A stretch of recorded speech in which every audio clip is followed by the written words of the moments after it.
Ursula, who were your art inspirations when you were younger, and who are they now? What look would you want your style to be if you achieved the highest potential? Oh, dang. So my art influences when I was younger was like, I really liked the artist of D. Grayman. And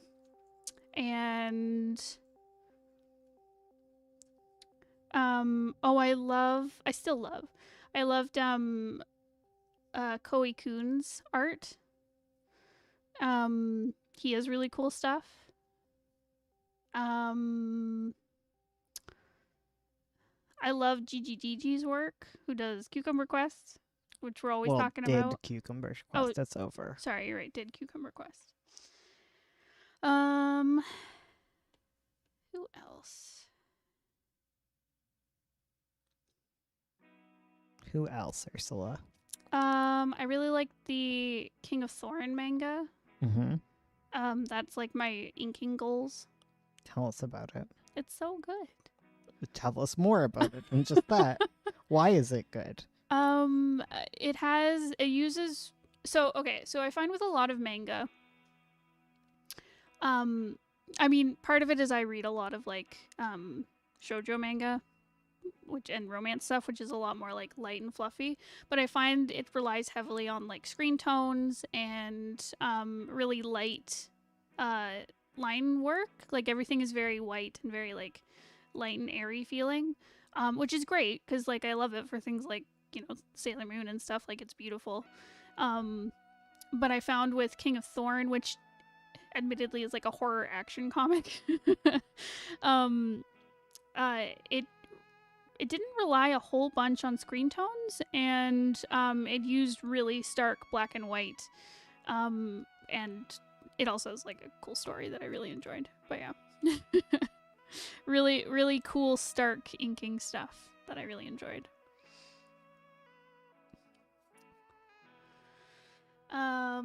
Flashing me back to D. Grayman. I know, I loved that manga.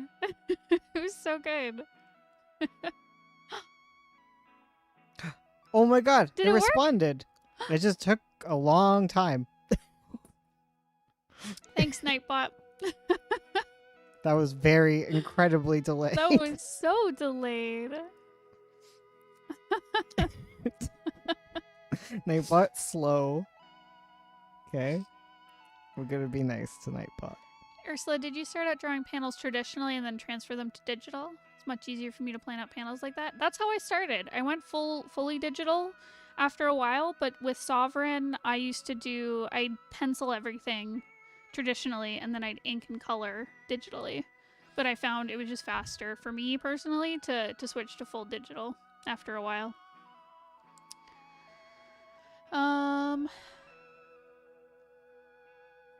I think it's Procreate if I wasn't wrong. I think I missed the question. There we go. But I am working it's on Procreate. working. Proud of you, heck. Nick. I gotta work on it, okay? This Okay. is what I'm working on. Hi, Nightbot. I'm trying to replace Charlie. This is our Charlie replacement. Yes. How do you keep getting past the fear of showing other people your comics? I never get this with my other art, only my comics because they feel so personal.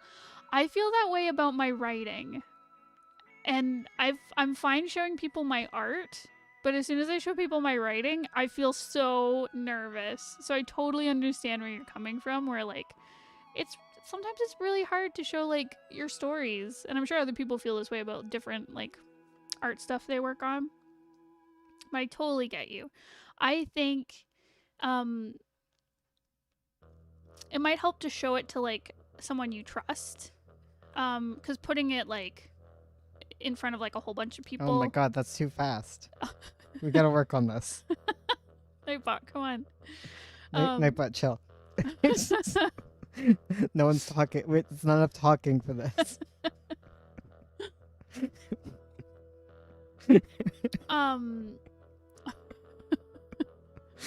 You replaced Charlie or Cackling. We don't need Stinky Charlie. We don't need Charlie. We got Nightbot. I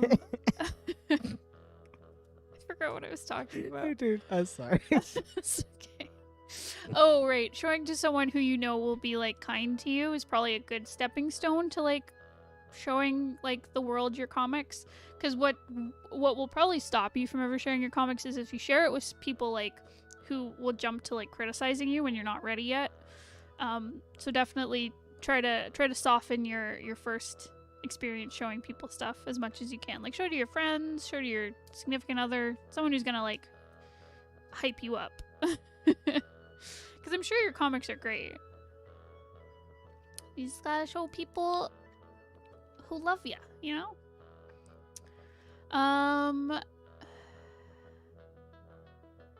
looking at King of Thorn. They have very big shapes with their almost inverted black and white. Yeah, exactly. It's a really cool comic. I really like it. Ursula, assuming you read webcomics, what webcomics were you most sad about that went on for hiatus? Oh, Lord. Magpie. Definitely the Magpie. Scourge of 9 Point.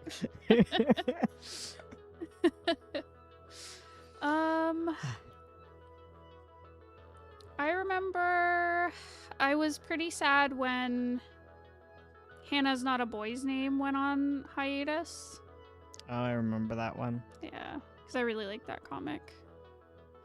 And I know the creator has like moved on to other stuff. Yes. That's whatever. You know, it happens. It happens. We've been do there. be kind of Okay, I'm here. You can re-ask your writing questions. Someone was asking Who's for tips on texting me?